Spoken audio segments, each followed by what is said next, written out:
is the Bottom Line podcast presented by Anchor.fm, your home for sports and entertainment talk. I'm Jimmy Finizzi alongside Neil Villapiano. We hope you're doing well. As always, thank you so much for taking some time out of your day to take a listen. We really do appreciate it. Before we get started, you know the drill. Questions, opinions, Twitter and Instagram at Bottomline WMCX, and on Twitter at the NVP Show, and also on Instagram at NVPQB11, hashtag Bottom Line. Voice message on Anchor, the app, or at Anchor.fm. And please be sure to leave a like and a comment down below if you're watching on YouTube. And please subscribe and hit the bell so you don't miss a single episode. And please subscribe on all audio listening platforms. Just include Jimmy when searching for this podcast. Neil, we're going to make a little bit of history here this episode, as we have never, ever done this before. We haven't even thought about it up until at some point in 2020. We were like, you know what? It'd be really cool to add somebody to the podcast team. And boy, we got a great addition to the team, as we are going to have on a guy by the name of Austin Myers. Now, in case you don't know who he is, if you're a member of the First to 11 Bonkers chat, and if you know that band, you know who he is. If not, I'll give you a little bit more of a bio once we fully introduce it. But basically, he is a diehard fan of the Vegas Golden Knights. He's from Vegas, by the way, just to clarify that.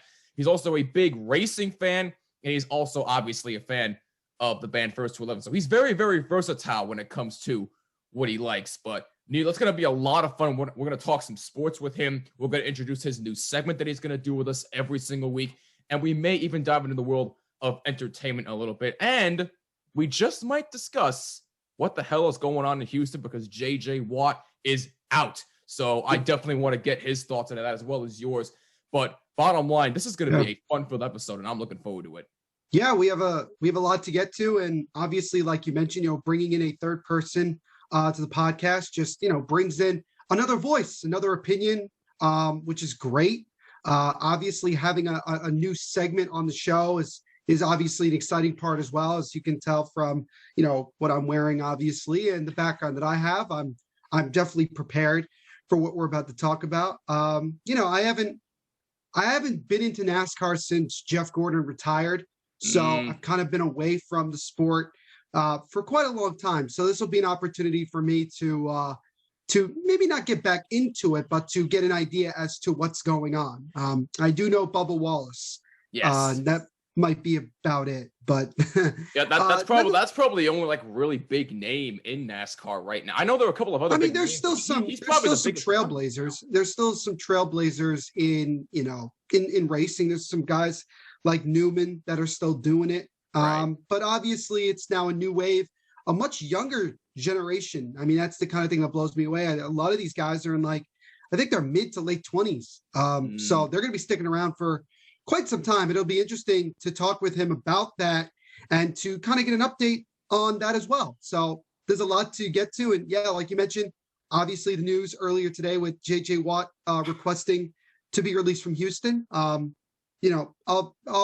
give a more, defined opinion on it, but I'll say real quick, I think it's a good move by both sides. I really do. I agree. I think it makes a lot of sense. And I'm glad that the Texans did it in this way, as opposed to making it messy, like they're handling their situation with Deshaun Watson. So, but yeah, like you said, a lot of things to get to, adding some fresh blood, some fresh meat into the podcast. It should be a lot of fun, no question.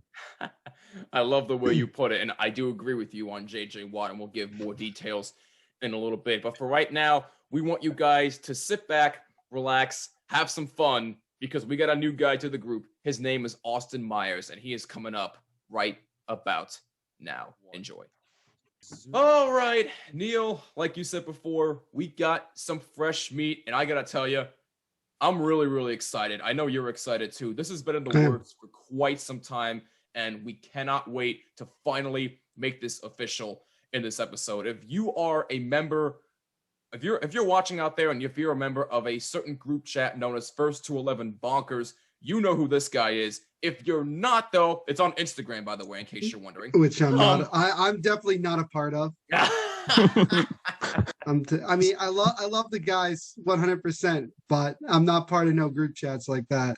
It's no big deal. I keep my group chats to sports, and that's about it. You're not missing anything. All right, fair enough. You're not missing much, bub. Good, good. That's important. Like he said. But anyway, we're so excited to finally introduce him. Like I said, if you're a First to 11 Bonkers member, you automatically know who this guy is. But if not, let me give you just a little bit of a background. So this guy is a die-hard hockey fan, specifically of the Vegas Golden Knights. Like I said, he is originally from Las Vegas, just to clarify that. He is also a big, probably one of the biggest NASCAR fans that I know personally. I don't know anybody else who's a bigger fan of NASCAR than this guy right here. And obviously, he is also a huge fan, like I am, of the band First to 11, as Neil is as well. We are very, very excited to officially welcome to the Bottom Line Podcast team, Austin Myers. Austin, first things first, we're really, really excited. Thank you so much, and welcome aboard. How you doing, man? I'm doing great. Thank you guys so much for having me. It's definitely a pleasure to finally get this underway because it's been months in the making. You're right. It has been months, and hey, it's official now. And we're really, really excited we're excited to have you on board, man. We can't thank you enough for being a part of this. So we're going to introduce your segment in a few short moments, but there are a couple of topics of discussion that we wanted to get out of the way first before we make that official. So the first order of business that we want to talk about is obviously the big news in sports today as of February 12th, 2021, at the time of this recording, is that J.J. Watt is out. Houston's got another problem, and your best defensive player is gone. J.J. Watt, at his request, has been released by the Houston Texans. He tweeted a video earlier on Instagram saying that he spoke with the McNair family asking for his release, and he got his wish. So now a lot of questions are speculating, where is he going to go? A lot of people are saying Pittsburgh with the Steelers to join his two brothers, TJ and Derek. A lot of people are saying the Packers because he's from Wisconsin. And Neil, I don't know if this was a joke, but I saw you share on Instagram that, hey, maybe the Giants should sign him. I don't know if that was a joke or not, or if you were actually being serious, but I got to tell you, whether you were joking or not. You want me to answer that question? Well, let me say this first, then I'll get your thoughts. And I obviously want Austin's thoughts as well. We'll get his thoughts in a second here. But whether you were joking or not, Neil, I got to tell you, that would actually be a very interesting signing. I'm not going to lie, but just to give my quick thoughts here, when we were talking a little bit about this off the air, Neil, I kind of like this. I kind of like this a lot for both sides. It's great for both sides. It's great for JJ because he can get out of a toxic organization like the Texans have become. But it's also good for the Texans side because they save money in the process. They obviously avoid like a big cap because what was JJ Watt, like making $100 million on his contract that the Texans now save?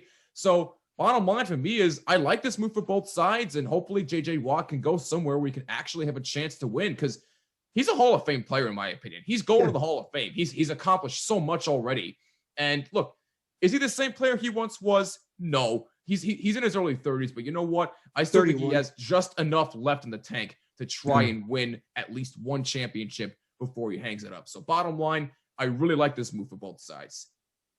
Yeah, I would agree 100%. We mentioned it before when we were introing this episode that, my thoughts immediately, I'm sure a lot of people reacted the same way. It was more of a stunt type of thing because I think we immediately assumed that the Texans just did it without even really, talking to JJ Watt.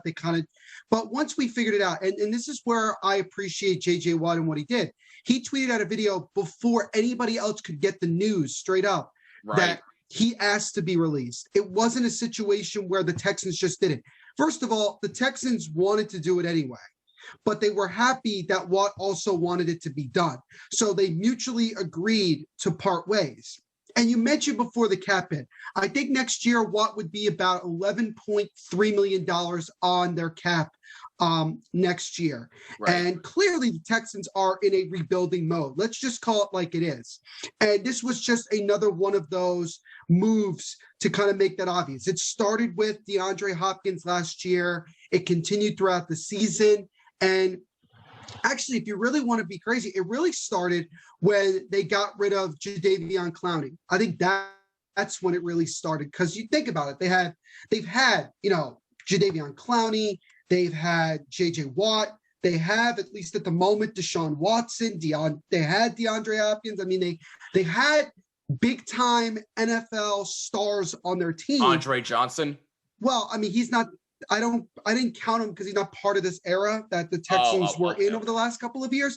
No, but I do fair. see as well your point with that. But looking at this situation, the Texans clearly want to move on and they want to try to figure it out. I know that they were thinking about trying to trade him to get some sort of value for him during the year, but I think they felt like that they couldn't just do it that way. They wanted to be classy. They wanted to do it in a way where they could just celebrate Watt's career in Houston and what he meant to the organization, and I give them credit for that. And for J.J. Watt's case, yeah, he's 31 years of age. He's not the same player that he was 4 or 5 years ago. He's still a very productive player, especially against the run. And going to a team like Green Bay, other than getting a chance to play in his home state and play for the team that he grew up being a fan of, he could also help them in a position where they were really struggling last year, which was the running game. Right. And so in this whole situation, I think that there's a boatload of teams out there.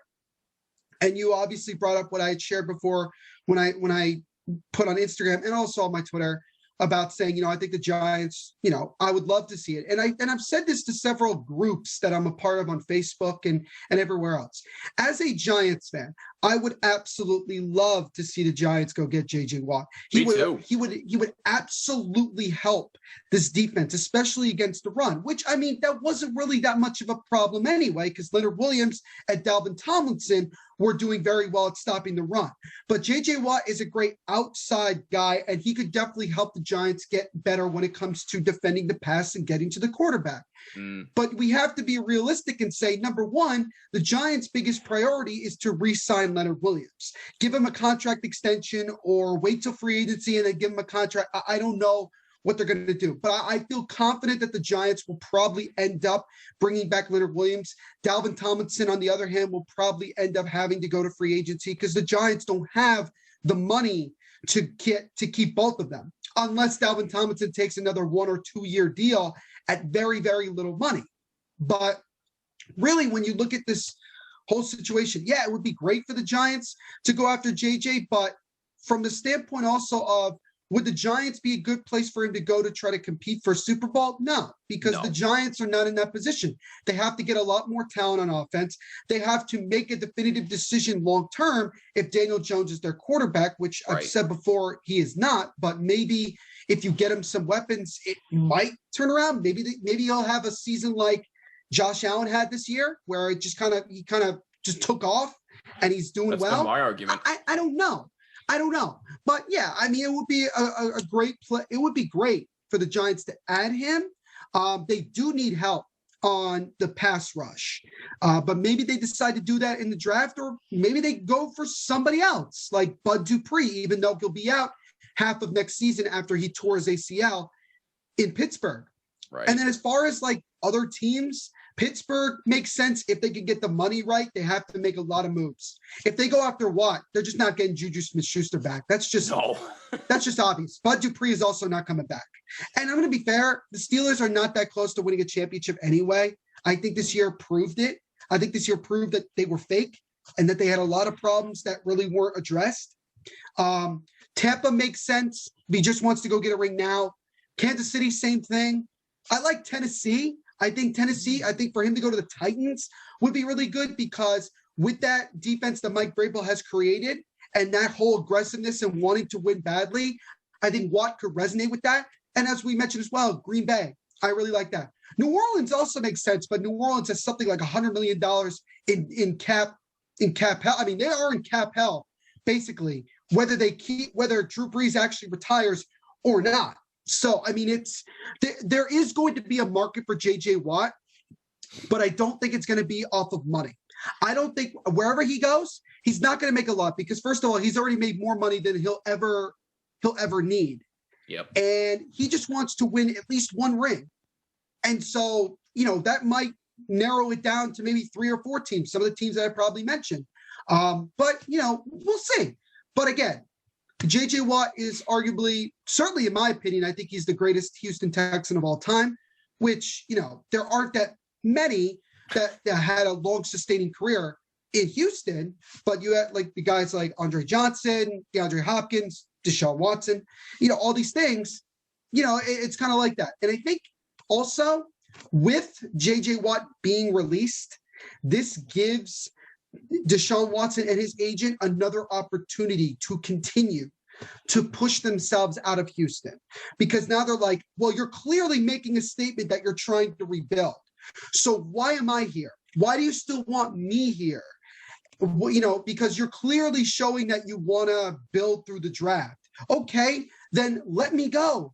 And then you go find a quarterback either this year or next year. I mean, they don't have their first round pick this year, but you have to accept that. But nobody in Houston, organization-wise, fan base-wise, is upset by this. They're disappointed, but they're not upset because Watt has given everything to Houston and the Texans organization. He met his wife in Houston. He's built his whole life there. I remember a couple of years ago, he raised like $37 million after the hurricane that they sustained. If you remember that, it was just $50 million. It was or $50 million. Thank you for that. 50. No, I don't know where I got 37. $50 million. Maybe that's how much he's going to make next year. Who knows? But that's besides the point. No, J.J. Watt is a great person on and off the field. He has done nothing but worked his ass off. And he deserves an opportunity to at least get to a Super Bowl and give himself an opportunity to go chase a championship. And I don't think anybody would give him crap if he signed with like Tampa. I mean, I wouldn't, because it makes sense. But the Bucs have a situation. Do they want to keep Shaq Barrett? They're going to have to give him a lot of money. Chris Godwin, same thing. We'll see. But it's early stages. It's February 12th.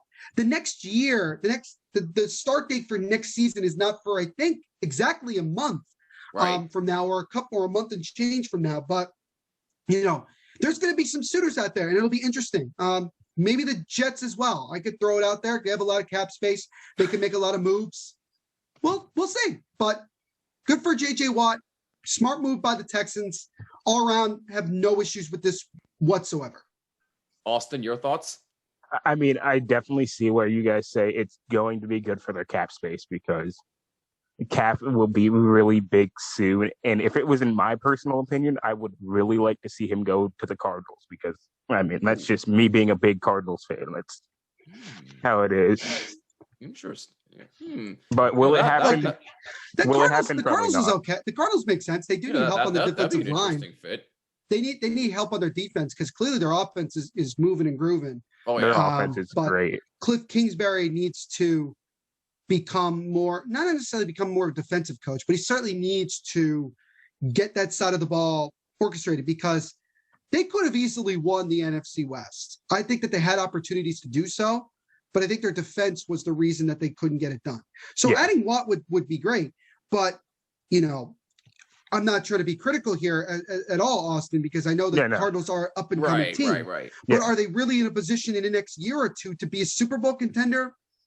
They're like in the Raiders position in a way, if that makes sense. Their offense is going to put up numbers, but can their defense, improve? And that's the thing. Mm-hmm. No, absolutely. You both make fair points. The Cardinals will be interesting, like Austin said. So it's going to be very, very interesting for J.J. Watt and whatever else happens in the NFL offseason. But let us know what you think about this whole J.J. Watt issue on all social media at Bottomline WMCX, and also follow Neil at the MVP Show on Twitter as well. So let us transition over to the NHL, because that is where Austin tends to shine the most. Because Austin, and same with Neil, because I know we're all diehard hockey fans here. All three of us are. There's absolutely no question.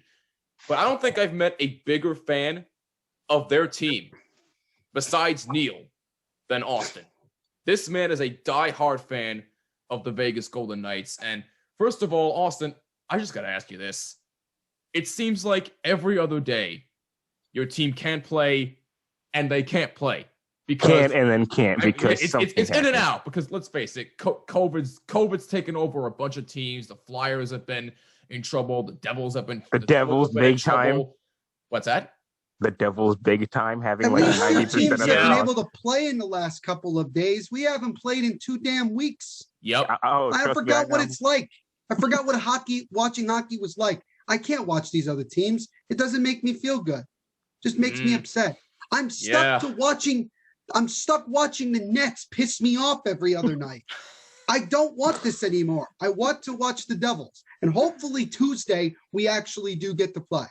And who do you play on Tuesday? My New York Rangers. So that's going to Yeah, be we're gonna kick your ass, that's going to 'cause be you're an not gonna interesting game back. Oh, and by the way, you're gonna win tonight too, or are you gonna somehow, like, even with the Bruins accidentally pulling their goalie, you're still not gonna find a How way are to you get guys gonna lose to Tuca, who's just gonna like pull himself randomly? Look. At this point, I don't know what's going on with this team anymore. I've given my spiel on the Rangers one too many times, and I am not. You gave going it to last go into it night. again.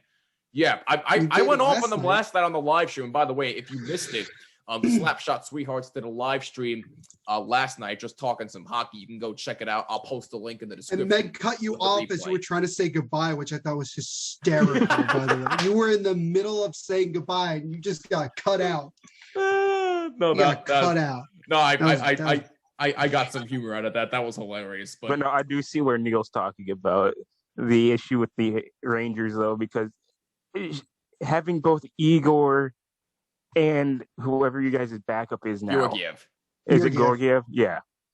Between those two, I don't think they have enough experience between both of them to really show what because you guys had Hendrick for so long. He had so much experience that he could put Shesterkin on his back and really show him everything that he needed to do. And now that Shesterkin's by himself being the starter and Georgiev behind him, it's just not enough to really show. Thank you.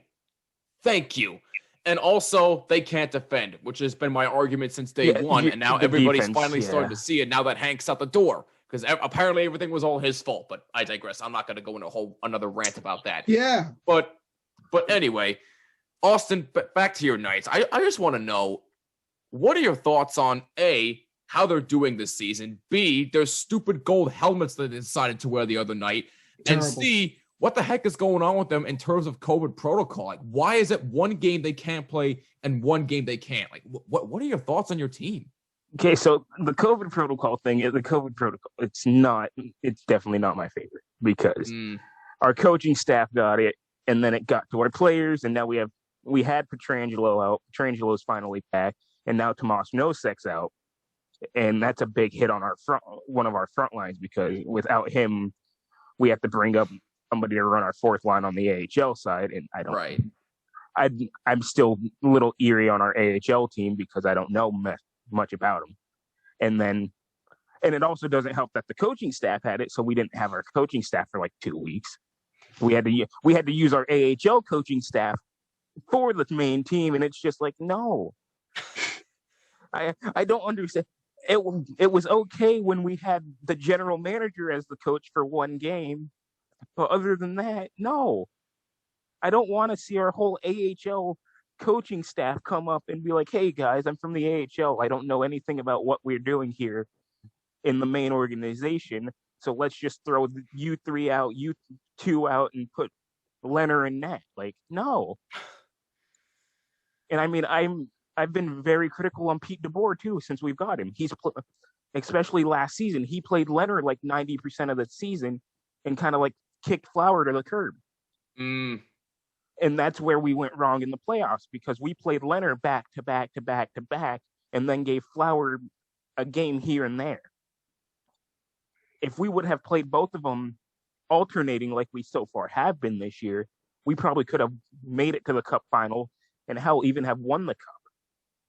Because, I mean, and this year it's definitely questionable because the team was kind of healthy and then we kind of weren't and then we kind of are again. It's just hard. It's hard to say. And it's definitely, and with everybody that's injured now, it's definitely we're going to take a big hit because we've got Shea Theodore out, one of our major key defensemen. He's out for some Leonard's out right now to an unknown upper body injury. And then we have like some of our forwards like Tomas Nosek, who I said was out on the COVID protocol. Right. It's just, it's rough. And if we can't pick, I mean, last night's game was okay, but I was glad to see Marc-Andre do what he could do because everybody's like, ever since his father died, he hadn't been playing like he usually was. And now that we're coming into this season, he's finally back to where he was before then. Right. And I mean, he's got a few shutouts, a few 3-4 goal games, but like last night we saw him only let one in against the Ducks. But I mean, when you have somebody on the other side like John Gibson was last night, who was an absolute brick wall, there's not much we can do. Yeah, Absolutely. But look, the whole thing with the COVID protocol is a mess in the NHL. I do agree with you on that, especially with the Devils and with Vegas. I 100% agree with you there, Austin. But look, here's my thing with Vegas. And Neil, we were sort of talking about this in the live stream with the Slapshot Sweethearts last night, and Megan brought it up, is that if they don't get their act together and go win a cup within the next 1-2 years, no, I'm sorry, but they might not be a competitive team for a while. No. And once we lose Marc-Andre, I have a feeling it's going to be rough because exactly. And no disrespect to Robin Leonard, because I love his story. I love the way that I love him too. I love him as a person. I do. But honestly, who's been the more reliable goaltender? That would happen to be Marc-Andre Fleury. So far, I'm sorry. Yeah. You got to play him more. Mm-hmm. And I mean, we have good goaltenders on for backup. I mean, Oscar Dance, he's a fantastic goaltender, but when it comes to time, the question is, will he step up and be the one to fill that seat? Because he's been following behind Marc-Andre for a while, and I don't want this to end up this thing like the Devil, like not even the Devils, but the Rangers. I don't want it to end up like that, but where, we had Marc-Andre all these years, and now we have Leonard who's okay, and then you have Dance who is just not showing up. Yeah, absolutely. Neil, your thoughts? Yeah, well, I mean, I said this before. I said it last night, and I'll say it again. You know, the biggest thing for the Golden Knights, if they don't win the cup this year, they're going to have to blow this thing up. I mean, I hate saying it in that way. And to be honest with you, like, I'm not the biggest fan or supporter of the Vegas Golden Knights for a multitude of reasons that have really nothing to do with Vegas itself, but more of the fact that I still think there should be a team in Quebec and a couple other places in Canada. I think we need to expand in Canada, but bring back the Nordiques. That's just my opinion on the situation. But you look at the main guys in this team are in their 30s. Yep. You know, this is a team. This is a veteran expansion team. I mean, when have we ever said that? What? Isn't Mark Stone in his 30s? Stone, I believe, is 31. Okay. Believe he's 31. He's somewhere. But the thing, and so that's what I'm saying. Stone, Marchessault, Pacioretty, Pacioretty. Yeah, Pacioretty. And you also got Alex Pietrangelo. Exactly. There's the microphone. There's the microphone. Hey, you know what? It didn't go on that long. But look, the big thing is simply that, you know, with Pete DeBoer, and I could speak from experience because I am a Devils fan and he was the head coach of the Devils, and I'm also a Sharks fan and he was the coach of the Sharks. I have experience dealing with Pete DeBoer. His first year and change, or really his first year, he'll take that team well beyond anybody thought. The Devils had talent in 2012, but I don't think anybody expected him to go as far as being 2 wins away from winning the Stanley Cup. And then he goes to San Jose. First year, he does something that nobody had ever been able to do at San Jose, and that was take the Sharks to the Cup final. And as well, they were 2 wins away from winning the Stanley Cup. He's a coach that if you need him for a year or two, he's kind of like, I'll use this. He's like a lesser Mike Keenan. You know, Mike Keenan was only the coach of the Rangers for 1 year. Why was he there? To win a cup. That's what he did, and he's gone.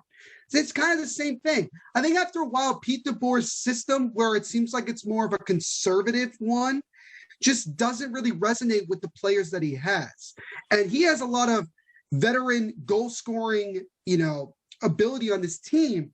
I just don't think there's enough puck to go around. And they're not building the chemistry that they should be able to build. And also, look, what Vegas did this offseason with kind of toying with a lot of the main players, you know, trying to trade Marchessault, trying to trade Pacioretty, trying to get rid of Marc-Andre Fleury, they really screwed up the chemistry and the camaraderie between the organization and its players. And that's a big problem. And then they go out and they get Alex Pietrangelo and give him way, way, way too much money for a player his age. Nobody in the NHL, especially with dealing with the financial backlash of COVID, nobody should have been getting anywhere near that type of money. Look at Taylor Hall. Taylor Hall was looking for a long-term deal worth like $9 million a year. What did he end up taking? A one-year, like $11 million deal from Buffalo.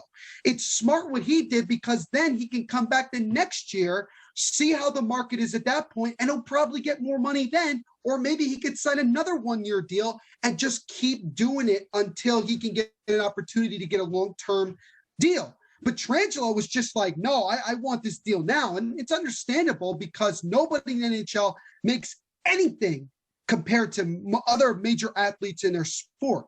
Ovechkin is the highest paid player, not just, salary wise, but he makes more money off promotions than any other player, but he only makes about $3 million off promotions. Like, that's nothing. Yeah. Nobody, $11 million per year in the NHL is the equivalent of getting a max contract in the NBA. Like, this is the thing. 11 million. If you got $11 million contract in the NBA, that's nothing. That's literally nothing, because the money is different in the NHL than it is in other sports. But going back to Vegas, the situation there is simply that they're in a win now mode. And the other thing is this: if they blow it up, they have very little draft picks to all of a sudden go like, all right, we're gonna start rebuilding now. No, now you're gonna have to take your lumps. And then we have another expansion team coming in. The Vegas won't be affected by it because of stupid rules, but they won't be affected by it. But there's another destination for players to go. So all that hype, all that like glitz and glamour of Vegas, it's starting to die off a little bit. And then you got the Raiders who are now there. And if the Raiders start doing damage in Vegas, and then you have the WNBA's Las Vegas Aces. And to be honest with you, they're a team that could be very well become a dynasty in the very, very near future. And I'm not saying any, you know what I mean? So that's another thing is, let's not forget that they're also, as of lately, they're talking about getting an NBA team out there. So it's definitely going to be that city right there is going to blow up sports wise. Yeah.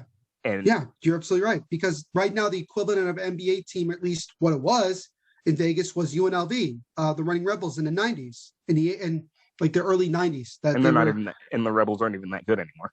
And the Rebels are like, exactly. They're not even good anymore. So like, getting an NBA team there makes a lot of sense. And I think it's going to happen in the next 5 to 10 years, honestly, because the NBA is talking about expansion. They're looking for it. They've been talking about it out there for years now. So, but I'm not trying to crap on Vegas, but I'm telling you right now, you're on the freaking clock. Like, you are on the, and I don't care about. Trust me, I know. I'm like, I don't care about, you're dealing with COVID. Guess what? The Devils have 19 players on their COVID list. 80% of the roster. We're a rebuilding team. We're trying to get through we played 9 games. And this is the whole thing that I'll kind of recap with. And I know this is a very unpopular thing, but I'll be straight up honest with you. We shouldn't be playing right now. No, nobody should be playing right now. I agree 100%. Yeah. Number one, the owners are losing billions of dollars. What is the point of that? Number We're going two, to lose teams fast. You're going to lose, like, teams are going to go straight up bankrupt in the next 2-3 years. We might have to have a lot of teams moving from city to city just because of this bad mistake. Yep. Number two, this isn't even a legit season. It's 52 games. What is that going to prove? Nothing. That's not going to prove jack to me. The divisions prove nothing either. The divisions are stupid. The divisions, for the most part, are stupid. Except the Canadian division. I get that. It makes sense. I understand the Canadian division, but because of the Canadian division. We play the division of death over here on the East Coast. Yeah. I mean, we play in the worst division possible. Yeah. With all these teams that are probably going to go compete for a cup. Then you have this situation. You have no fans for most teams. And I'm being straight up honest with you. We're probably not going to get fans at all this year. I know that we're getting vaccines going and everything. And I know that Governor Andrew Cuomo of New York just allowed 10% fans. Mm-hmm. I just don't think it's going to make that much of a difference. That's not even my big concern here. Is like these teams that are letting fans in the building after, like Arizona. After we played Arizona, we didn't have anybody on the COVID protocol when we went to Arizona. But when we came back, that's when our coaching staff got it. Our players were getting it. That's where we went wrong. Therefore, if we weren't having fans in the stands, I think we might be okay. But I just don't think we should be playing at all. Like, you're absolutely right. You're absolutely right. Because so there's a lot more negative than there is positive. I think it's fair to say we're all in agreement on this. Oh yes. And I know that, like, speaking as a fan of a team that's projected to be towards the bottom of the NHL, I get that, being a rebuilding team, it's like, oh, well, it's easy for you to say that because, you're a rebuilding team. I want the Devils to play as badly as anybody because we haven't played in 10 months. We didn't play in the bubble. We had to sit around and wonder, look, we are exactly a month away from this whole pandemic being a year old. Think about that. A year old of this. We're still dealing with it. And it's such a frustrating situation to be in. And the Devils are one of those teams where we are trying to develop our players. How can we do it if we're sitting around waiting for a pandemic spread to stop? A spread of, there's not even a guarantee we're going to play on Tuesday. Right. Like, there's no guarantee of that. And you think anybody who's playing the Devils up, soon is that feeling that safe to play against them after they just dealt with this? No. I think the NHL has to come to grips with themselves in the next 2 weeks and make a decision straight up. Do you really want to keep pushing this crap, or do you want to pull the plug on it? And I think the smartest thing is to pull the plug on it. Yeah. Because it's going to get worse before it gets better. I'm just going to be honest. Yeah, I mean, I really hate to say it because I'm a diehard hockey fan like the two of you are here, but I actually do agree with you. I mean, what's the point if you're going to keep on risking the health and safety of these players who go out there and compete their ass off almost every single night? And again, I know there are a couple of states that are allowing fans. I know there are a couple of states that don't allow fans, although, like you said, Cuomo's are allowing like roughly around 2,000 fans back at Madison Square Garden and about 5,000 at Yankee Stadium, the whole deal. I get that, but is it really worth it? Honestly, I don't think so. I mean, look, I'm the optimistic type, so I really am crossing my fingers that this does work. But if I'm being truthful, I don't know, man. I don't waste the time. I don't see this lasting long. There's no value to this. Yeah. There's no value to it. Like, the NBA, okay, like, they could eventually make up the money that they've lost because it's a popular. It's one of the top 2 most popular sports in this country. The NFL got away with it because they play every week, once a week. They play once a week, so they don't have to worry about it. Yeah. Major League Baseball, look, they're still the 3rd most popular sport, and they probably could make it up, but on a longer term basis. The NHL, it's going to be rough. It's going to be rough for a lot of teams. I think what they should have done, this was something that I had heard talked about for a while, but I think was a really big unpopular opinion, is what we should have done is take every team and we should have stuck them in a bubble like we did for the playoffs. Yep. Right. And we should have done, say, best of 3 series. Best of 3 series. Each team we eliminate each team until we have the final 2 teams from each conference. That's how you win the cup. That would have been a good idea, but and I'm sure, Austin, you realize this, when thinking about it, you also have to take the human side of it as well. Exactly. How many reports did we get during the bubble of players and coaches talking about how much they hate being here because they don't get to be with their families, they don't get to do. Tuukka Rask left in the middle of the bubble. Yep. Because he couldn't mentally be there anymore. He was just gone. So for them to go back into a bubble would be, from an economic standpoint and everything else, it makes 100%. Dr. Fauci spoke to the NHL and straight up said, your best bet to having a season is to play in a bubble. And the NHL just didn't want to do that. No. The NBA, they've screwed up with their COVID protocols. Look at what's happened with Kevin Durant over the last week and change. So they're screwing up. But yet he still looks like Kevin Durant despite all this. Well, no, that's not the point. What I'm saying is that the NBA is not getting it right 100%. Then you have the Fair, NHL. fair. They're definitely not getting it right. They've totally screwed this And up. I mean, the NHL needs to look at it because we just had a prospect from Austria. He came down with protocol he came down with COVID during the World Juniors. Right. And he has not been okay since. Like, it messed up his personal health. Like, his health wise, he's even said it. The NHL sent him back to Austria, and in his response, he said, "I have not been the same since." And he's been training his hardest to get back to that shape, but he's not been healthy, so to say. So they have a prime example right there. What they need to do is just cut it, and that's all. That's it. And like Neil said, we're losing a lot in money because of everything going on. Hence, and what was the NHL's answer to it? Let's put out more jerseys. We had, with Vegas, we had our jersey, we had our home jerseys, our away jerseys, and then we had our alternate and our retro reverse. They want to make money off of jerseys. But with COVID, how are anybody going to afford these jerseys when they're $200-$300 a piece? Yeah. Even me as a person, I'm looking to buy a jersey right now, and I'm looking on all these websites for a cheap, not even real jersey that ships over from China. Right. Because I don't want to pay $200 for a jersey, but I want one, so I'll pay $30 from one for China. Yeah. Right. You're right. You're right. It's a bad look. And, I was talking to one person, and he said to me, look, the world in general is going to look a lot different on the other side of this pandemic. I mean, we've already seen that. Yeah. And that also includes sports. It's going to look financially a lot different. I would be surprised if players were still getting massive contracts within the next 5 years. I just don't think that's going to be realistic.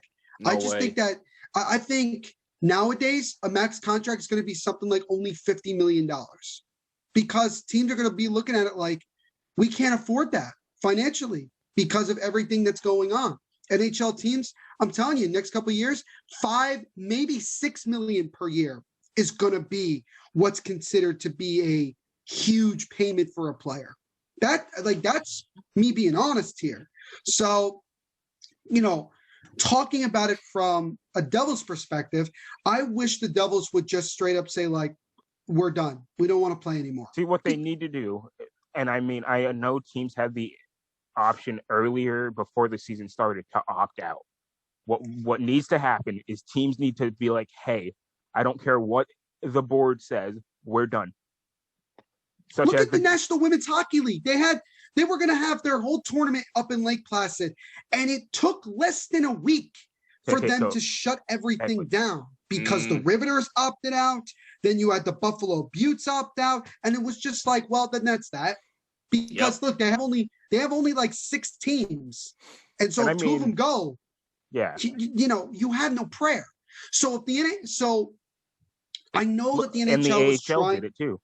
The AHL had 4 teams opt out, and that was a big thing because I mean, where I'm at now, we have the Rockford Ice Hawks 10 minutes from us. So I'm like, okay, to a point, I'm like, okay, this is okay that we're playing. Maybe they'll let fans in because I mean, it's been a year or so since I've been to a game, but in my head, I'm like, we can't have it because I don't want the COVID I don't want COVID to hit everybody hard, Yeah. I mean, it's gotten out of control. The NHL has done a bad job handling its situation. I mean, the only major sport that can get away with this, like we mentioned before, was the National Football League, because again, once a week they're playing. Half the time they're just in their facility and they're just dealing with that. And they have the off season. They have off weeks too, the bye week. Yep.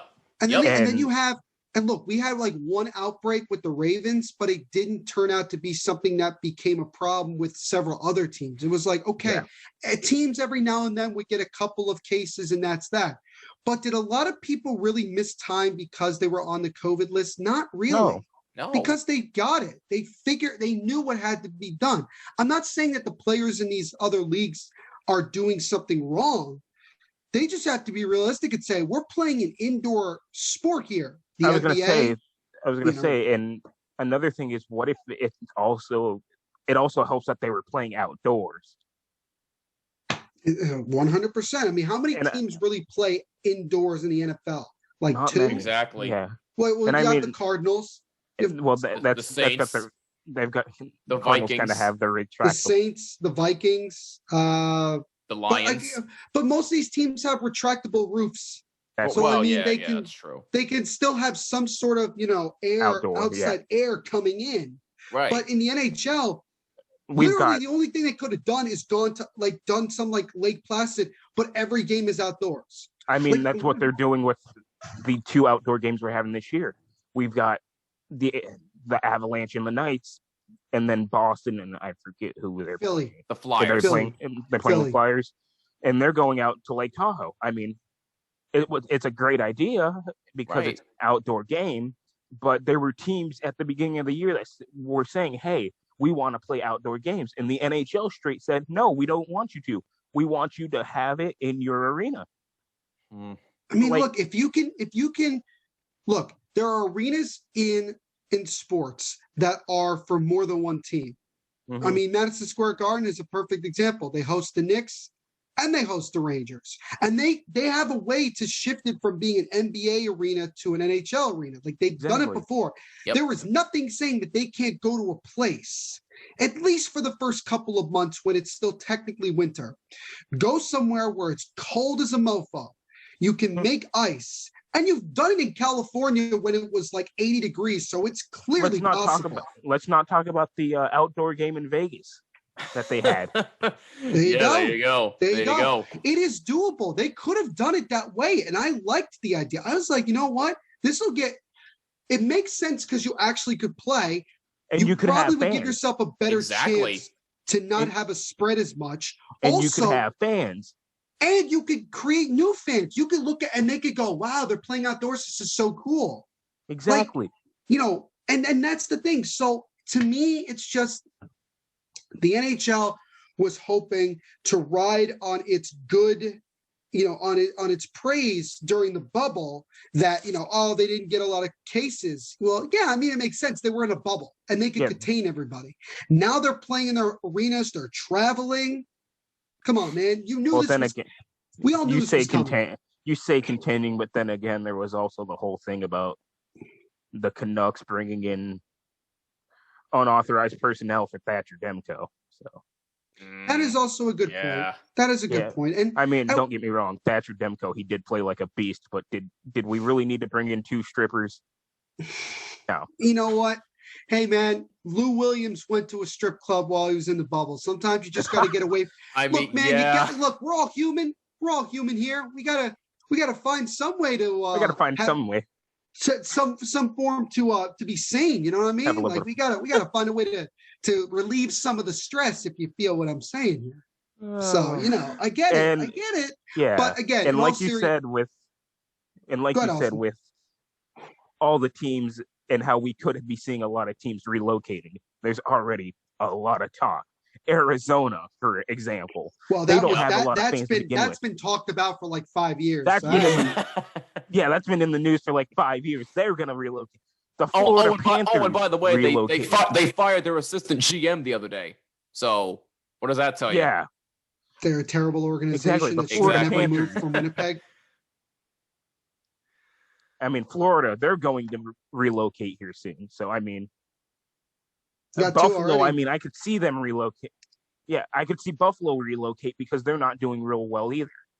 I could see Calgary relocating because they're still trying to get a new stadium, new arena, I believe.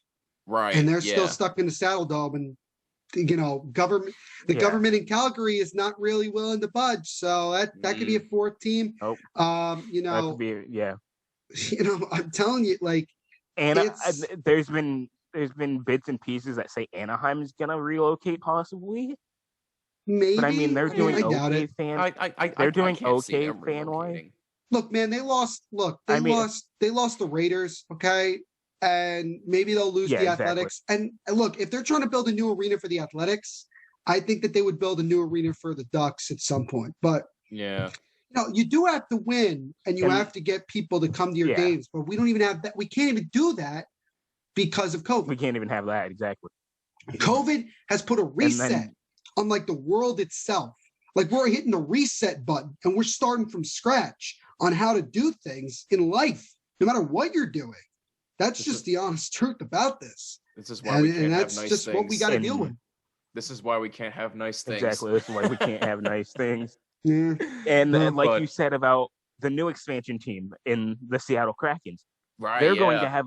I mean, they already have a fan base, and they don't even have a team yet. Exactly. What's gonna, Oh, and they're what's being, and gonna they're literally what's- being controlled. They're literally being controlled by Amazon. Yep. Pretty much. So like exactly? And what's gonna happen when they actually get a team? And Mhm. already, it's been talked for 2 years now. Who are they gonna pick up in the expansion draft? And they're supposed to start playing next the number season. one.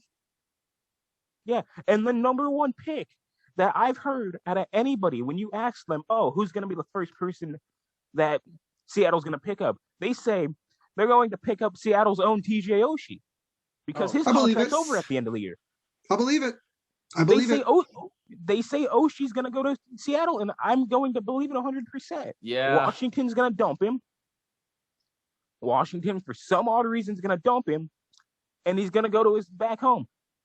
That makes sense. I mean, again, like it there's- wouldn't surprise me in the slightest. every team's going to want to try to get off a big contract. I look at it from the Devils' perspective. They're totally going to hope that Seattle takes PK Subban. They're going to they're Oh, going to yeah. pray to God that they, which I Oh, don't yeah. see. Look, I don't see it happening, but I could be totally wrong. I really could be wrong about Yeah. that. But And I there's mean, teams that are going to you want guys also have offload. to. You also So- have to look at somebody like. You got to look at the younger players like Jack Hughes too. Are they going to want to take somebody like Jack Hughes? Well, I think that they'll protect Jack Hughes, I 'cause, I mean, don't he's see on- Jack Hughes going anywhere. the reason that I say that is because PK is making $9 million per year for the next 2 years. Yeah, And the Devils have had one of the lowest cap teams over the last couple of years, so they're not in any situation where they would necessarily have to offload, but they would like to if PK does get taken. If they're like, Yeah, "Oh, we'll take but PK," the- like that's cool. Like, but you also have to look at it from the GM and everybody's point of view. Are your players putting up the numbers you want them to put up? it's a good if point. Jack Hughes- Yeah. If Jack Hughes is not putting up the numbers that they want him to put up, because he was the number one pick, he was one of the most hyped prospects, such as Capo, Kako, and Lafreniere. Yep. They both were very hyped. Kako didn't do much last year. Lafreniere, I like the kid, but he hasn't done much yet either. Mm. Yeah, I mean, So- for Jack Hughes' case, I mean, I would say, he has improved a lot in his second Oh yeah, year. he's definitely improved. And He's it's definitely improved unfortunate. for his second. It's unfortunate again that he has to sit around and wait to keep playing because he was on a roll. He may get off to a bad start when we come back, whenever Yeah. that is. He may be totally lost the rest of the year. I hope that's not the case, but and this is the thing that's frustrating as hell. And it just makes I hate saying this to Seattle, right? I think it's cool that we're bringing a team that I hope they bring back the Sonics at some point because I think that would be awesome. Oh, But- They'll probably bring please. back the. I would jerseys. tell Seattle straight up, hey, look, we may have to put you back for another year financially They've had to because put we don't want to put you and we don't put the rest of the league in even more of a bad of a cap situation. And maybe Seattle will be like, yeah, we get it. Like, we can do that. Mhm. It's not a big deal. We'll give the money for season tickets back to everybody. to our fans. I'm sure that they, one. Yeah. don't mind it, but Mm. I don't know. It just whole thing is a mess, to be honest. It's just a bad look in general. Yeah, for Yep. sure. Yep. And that's the bottom line with the NHL. The whole thing's a mess. You can only hope it gets better, but you know what? With the way things are going right Sucks. now, it It's doesn't rough. look like it's going to get better unless they get their heads out of their you-know-whats. And, But, and probably Toronto's going to win the cup, so it's not going to. Yeah, I make was it gonna all say, right. God. I mean, I'm okay with Can that you because imagine? Come on. I would- don't like. I I'm would be okay with happy for. I would be happy for the Maple Leafs organization, but not that fan base. I mean, Mm. Not I that would fan be base. okay. I'm Ar- okay ar- with. arguably the most Yeah. toxic fan base in the National Hockey Hey, League, Top other hey than, now. other, In the other National than the New Hockey York League? Rangers. Hey National now. Hockey League, they're definitely number one. The Rangers are two. Oh yeah. Hey now. Oh, Hey 100%. now. 100%. Hey now, let's remember I was a Leafs fan before the Knights came around. Don't hate. Well, Can we be honest that at least at some times the Leafs think that the world revolves around them? Yeah, I mean, let's not talk about the Bruins fan base. Oh Okay, gosh. yeah, the Bruins. The Bruins all right, are all up right, there. all right. Let's not talk about the Bruins fan base and how they seem like they want to fight everybody in the arena. How about the Flyers fan base? Okay, Oh they're my- pretty bad ugh. too. Put them in there. I despise the Flyers and their fan base. Yeah. Listen, every team has some point of toxic fan base. It doesn't matter who it is. I mean, even Chicago out here, sometimes they've got a god awful fan base. Yeah. Yeah, you make a fair argument. We there, only have but- a toxic. We've only had a toxic fan base when it's as toxic as the water sometimes can be.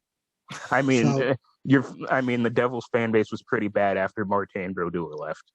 After because that was tough. That That was Yeah. tough.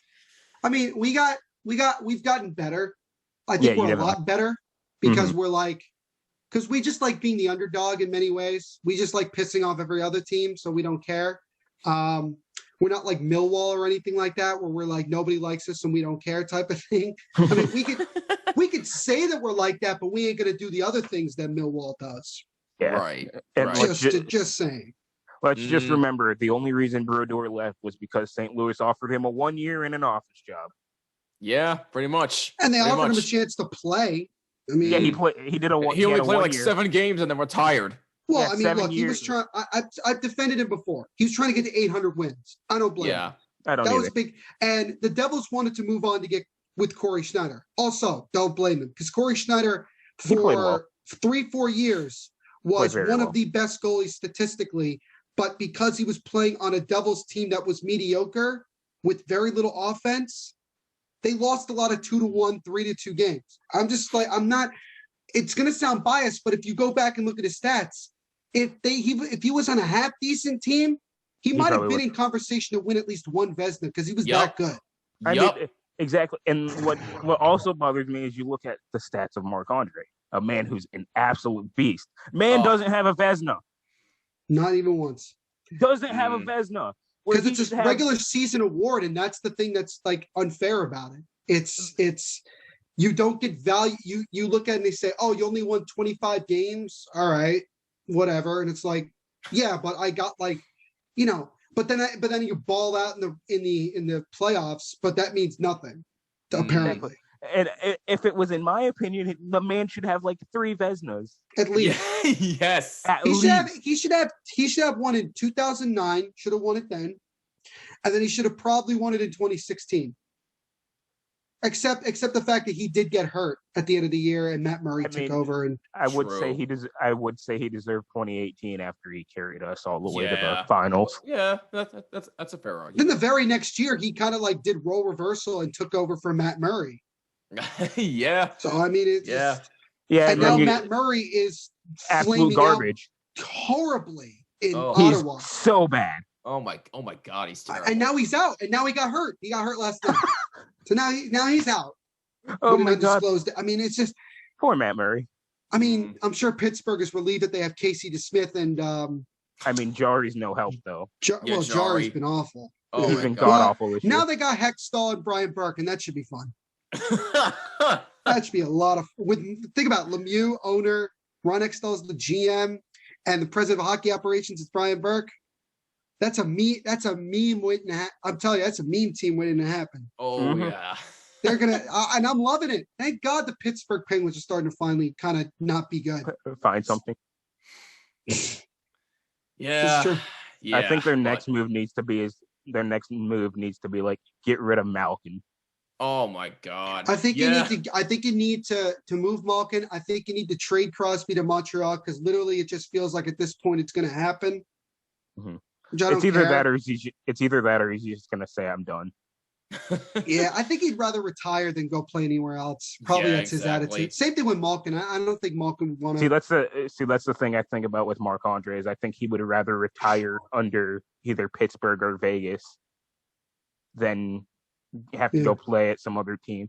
And I mean, from what we've heard as of lately, is Pittsburgh has been fighting to get Flower back as of lately.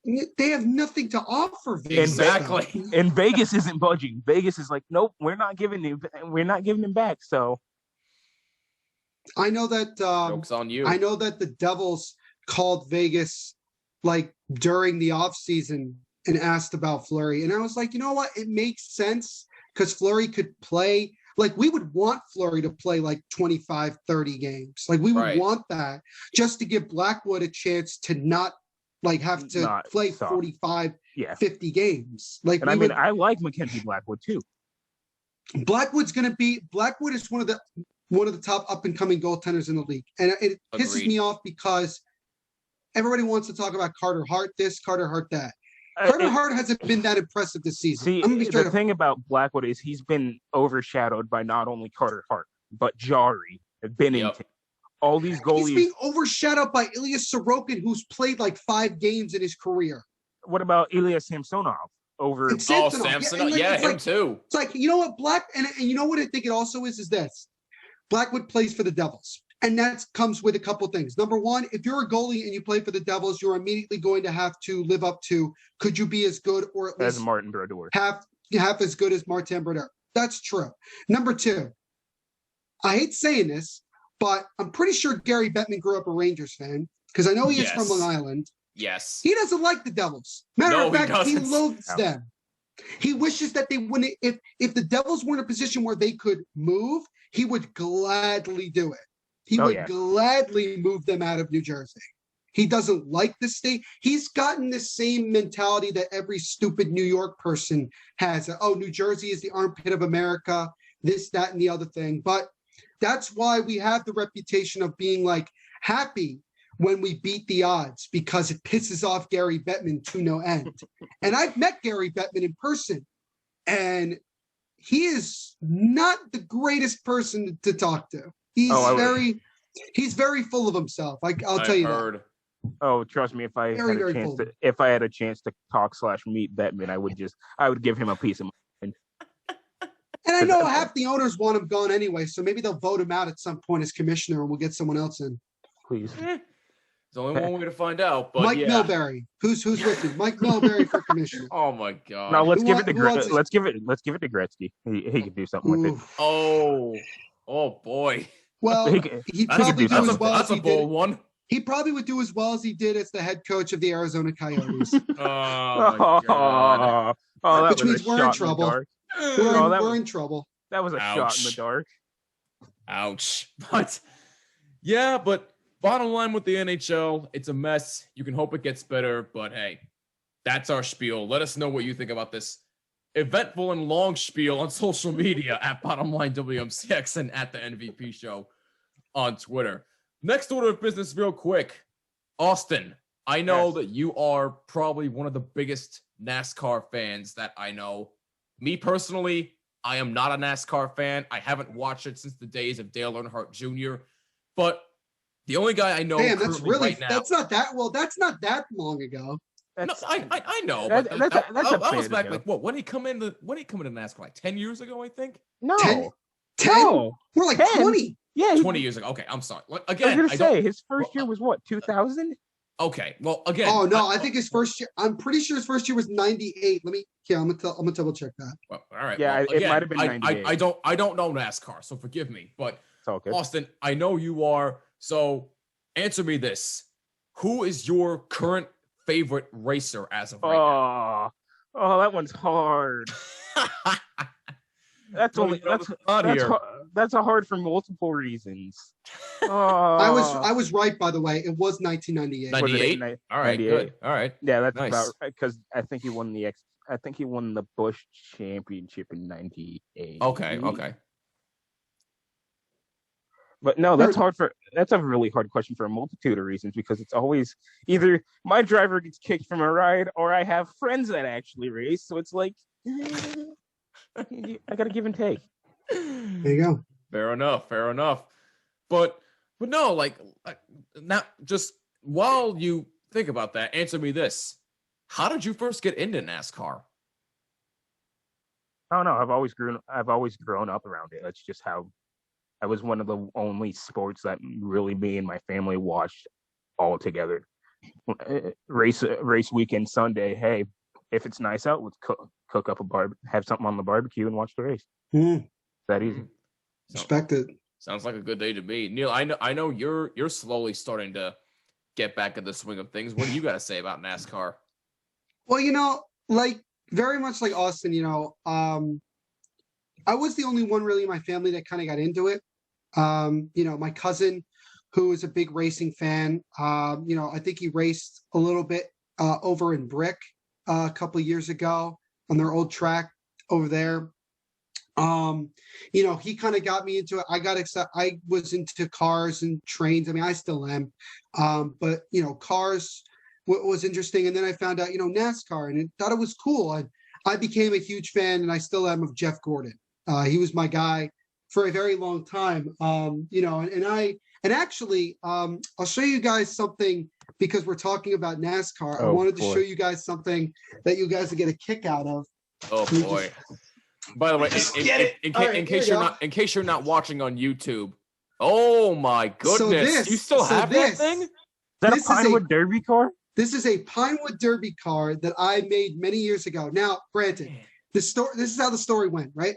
My grandmother, well, actually, no, my aunt, who's a big racing fan, she no longer watches it because she thinks all the drivers now are very, very, well, she put it lightly, but I think she was trying to say they're a bunch of a-holes. But, yeah, I haven't watched it enough to agree or disagree with that. But it's debatable. A couple of years, like when I was a kid, maybe I was like 6 or 7, she got me a big thing of chocolate, which was shaped in a NASCAR, and it had the wrapping of Jeff Gordon for Easter. So I came up with the idea along with my dad, because I loved the Pinewood Derby. That was one of the things I loved about being Scouts. We came with the idea where we were going to paint this red and blue, and then we were going to put the wrapping over this car and then take it to the Pinewood Derby. And I think I did win one race, and then I lost the next one, but I did win the award for best paint job, which was hysterical because I literally did nothing when it came to paint it. Like, I didn't do anything to it. But I wish I could find. I gotta get another wheel because this one's missing. But this was it was really cool, and it's like one of my like prized possessions, because I'm a big I was a big Jeff Gordon fan. I always have been, always will be. I don't know. Does he still broadcast nowadays? He's still doing that? Yeah. He's on the broadcast. He's okay at it. He's not great. I mean, I think Dale Earnhardt Jr. is a lot better at it. Thank you. That's my opinion. But again, really? Austin, remember, I'm not the biggest NASCAR fan, so you got to give me some slack. Yeah. I was going to say, I'll give you that, but no, and I've talked to a lot of NASCAR fans about that too, is the fact that no, because when Dale talks about it, he does it to a way where it doesn't make sense to the viewers unless you're really into the sport. Where if it's Jeff Gordon, he actually like gets down to the point and he'll actually like be like, so this does this to the car, or this does this to the car. Fair enough. And you understand. And I mean, like I was, as well, I was a fan of Dale Earnhardt Jr. Trying to remember who drove the number 20 Home Depot car for many years. Tony Stewart. Even though a lot of people said he was an a-hole, which I mean, well, he was, right. But he was, but it was entertaining, and that was my guy for the longest time. Back like 10, 15 years ago, NASCAR was like pure entertainment in many ways. Like they were really, really good at marketing themselves. They had a lot of personalities. Austin, you can kind of say this better because you obviously still watch the sport, and I'm trying to figure out, if there's anybody that I can relate with in NASCAR nowadays. But I've kind of felt like one of the reasons why NASCAR is not talked about as much nowadays is because there aren't as many big personalities. I mean, Bubba Wallace is obviously a big personality for not always the greatest reasons, to no fault of his own, because he's had to deal with a lot of BS. A lot of slack, yeah. Right. A lot of this. But I feel like personality-wise, NASCAR is lacking those big-name personalities like Jimmy Johnson, Dale Earnhardt Jr., Ryan Newman, Jeff Gordon. Newman's still there. I mean, Newman is still there, but Kyle But Busch, I think, is still Kyle- driving. so Is Kurt- what's his name? Is Denny Hamlin still driving?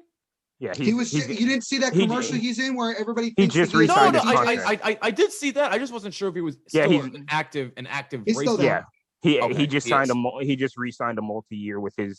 with Joe Gibbs Racing, so he's still with them. Oh, okay. All right. He'll be with them for a while, which is weird because with his contract was supposed to end at the end of this season. So everybody's like, oh, he'll go over to his own race team with Michael Jordan since they just signed it. They have that team now with Bubba Wallace. Everybody's like, oh, Hamlin's going to go over there and they're going to go and they'll make their own engines and get a bunch of help from Joe Gibbs and whatnot. No, Right. Hamlin said, no, I'm just going to resign. So I'm like, There you go. I'm like, it works for me.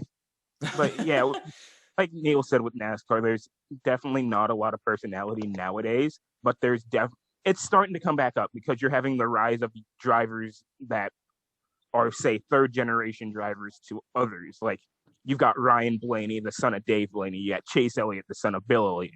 Mm. You still got Newman. You still got Ryan Newman. You still have Kyle Busch. You still have Kurt Busch. Like you have people that are still there that are well known.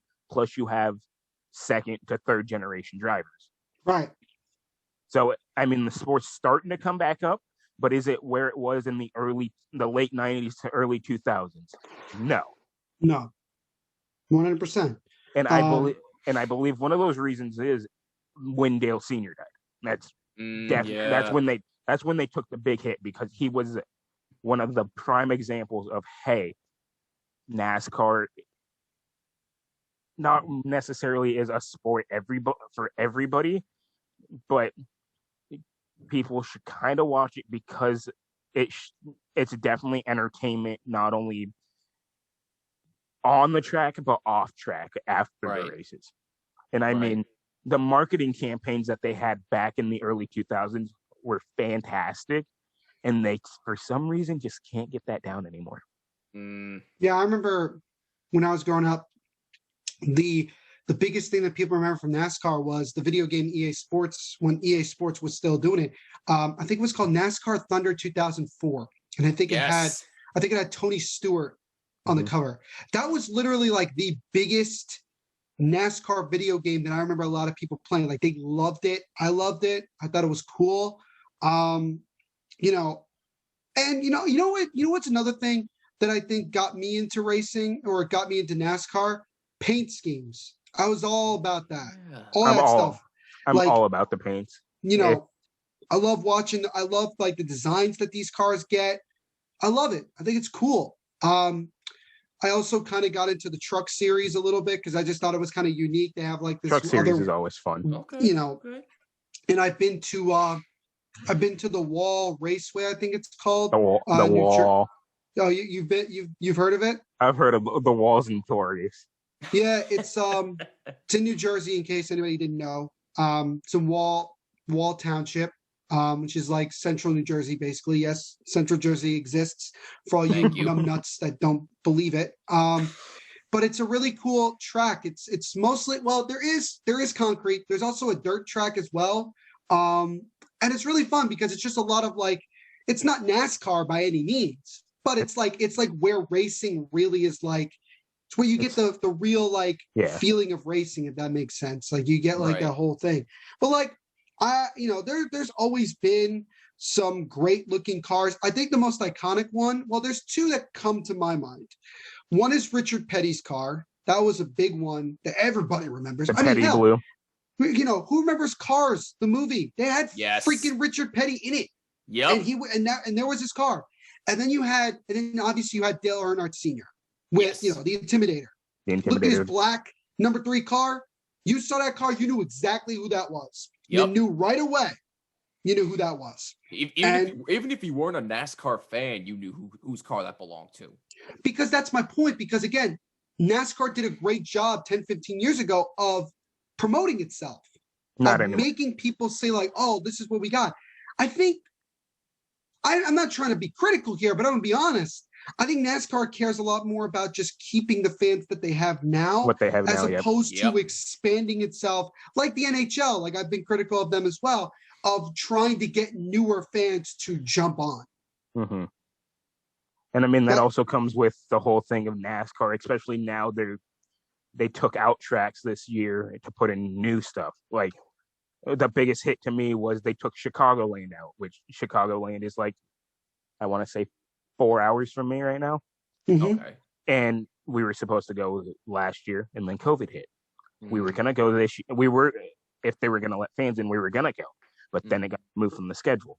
So that was a big hit. But they're putting in more tracks. Like they're doing more dirt racing now. They're gonna take their cup cars and they're gonna put them on dirt. So Okay. they're gonna take one of their well-known short tracks in Bristol, and they've covered it in dirt. So you're gonna get the experience of the normal Bristol race, but on dirt.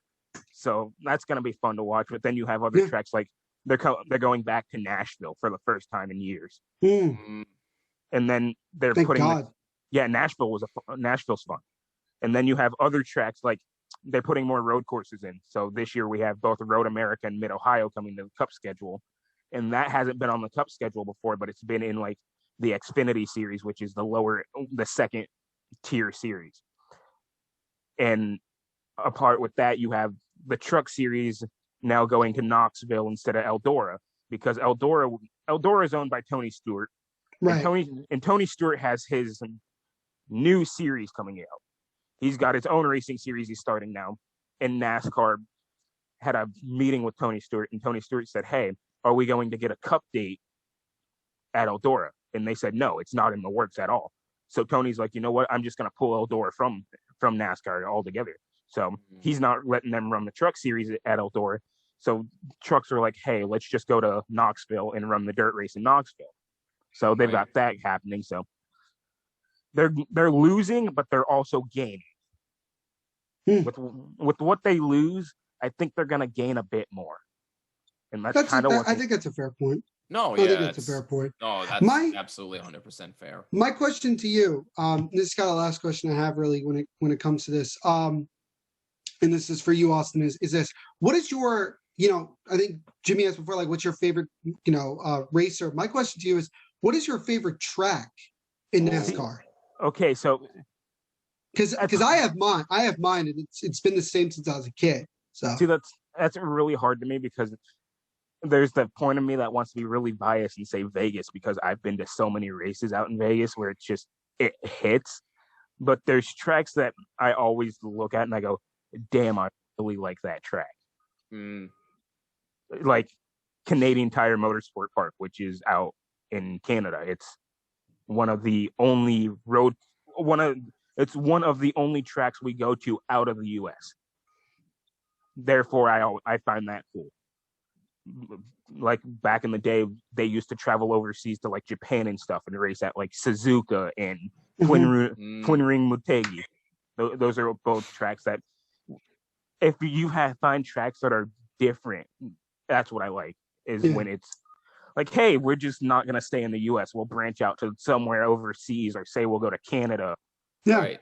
Like those are the tracks I would like to see. Yeah. For me, it's always been Bristol. Yes. I like the short track. I think it's more entertaining because, look, I'm not like proponent of like guys purposely like crashing into each other or anything, like, because obviously it's a very dangerous sport to be involved in. But nowadays with the new safety precautions, it's definitely much better. it is. Yeah. Oh, 100%. And we saw that last year with Ryan Newman. Right. Mm. But that's again why I go back to like 10, 15 years ago when you would drive there, like you knew it was going to be hell because you had to be really careful with your turns, and guys they would take advantage of those opportunities and they would do it. And I just think that, it was just really cool. I don't remember, but I could have sworn that they partially based, the Piston Cup, if you guys remember from the Cars movie, they partially based it off of Bristol, at least this first stadium that they were in. I know the next one they kind of tried to do Talladega / Daytona, sort of. Big 2.5 mile, yeah. And I thought that was cool, but like for some reason Bristol always stood out to me as like the one where there seemed to be a lot of drama. because it was amazing. You know, you'd go on the straightaway and you'd floor it.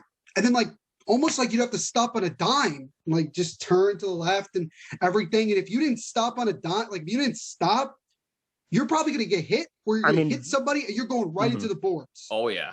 And Bristol's a little easier than our other short tracks we have because of the banking. So with Bristol, you don't have to hit the brake as much. Yeah. Therefore, it's kind of you just let it ride the corner. But if you go to a track like Martinsville, which is pretty much Bristol, but it's thinner, the track itself is thinner in a way. It's still it's still technically a 0.5 mile, but the corners are tighter and the straightaways are longer. Yeah. Therefore, it's with Martinsville, you have to slow it down a ton, and that's where you get one of those tracks that Neil was saying. It's chaotic. It's chaotic. Yeah. and even like the bigger tracks like Daytona, I always say it. Daytona's always a crapshoot because of how chaotic it gets. And we saw that last night during the dual races. Duel 1 was pretty tame, and then Duel 2 came and everybody was fighting and jostling around, and we had just chaos. And that's what I'm looking forward to with Daytona this weekend is chaos. Thank God. And thank God we're back. That's all I'm going to say. That's definitely one way to put it, man. That's one way to put it. But that's the bottom line with NASCAR. So before we wrap things up here, we got to officially introduce Austin's new segment that will be a part of the Bottom Line podcast for the future. The name is still in progress, but we'll work on that, we promise. So basically, what's going to happen here is that Austin is going to do an NHL news type segment where he's basically going to give a 2 to 3 minute segment on the latest updates in the NHL, either breaking news, player updates, injury updates, team updates, the whole deal. So that's basically the gist of it. Like I said, the name is still a work in progress, but we should have that to you by next week. Austin, we'll definitely talk about that off the air. But that's basically going to be the gist. It'll be once every single week. So keep an eye out for that. It will officially be in effect within 1 to 2 weeks. So stay tuned for Austin's new segment. And on that note, that will wrap it up for a very fun-filled and exciting episode of the Bottom Line podcast. If you have any thoughts on anything we discussed, and yes, it was a lot, so take it all in. Let us know on Twitter and Instagram at BottomLineWMCX, and on Twitter at the NVP Show, and also on Instagram at NVPQB11. Don't forget to use the hashtag BottomLine. Leave a voice message on the Anchor app or at Anchor.fm. And as always, if you like what you see on YouTube, please be sure to leave a like and a comment down below. Helps out tremendously. And please be sure to subscribe and hit the bell so you don't miss a single episode. And please subscribe on all audio listening platforms. Just include Jimmy when searching for the Bottom Line podcast. So with that being said, Austin, we can officially say, welcome aboard, my man. We're really, really excited for you to be a part of this team. And thank you so much for coming on with us. We really do appreciate it. Thank you so much, man. No problem. So stay tuned for Austin's new segment. Again, name in progress, but for now, we're calling it NHL News Central, but we'll talk about that off the air, so stay tuned for that. So everyone, please join us in welcoming the newest member of the Bottom Line podcast team, Austin Myers. For him and for Neil Villapiano, I'm Jimmy Finizzi. This is the Bottom Line podcast, and we will see you in the next episode. Peace out.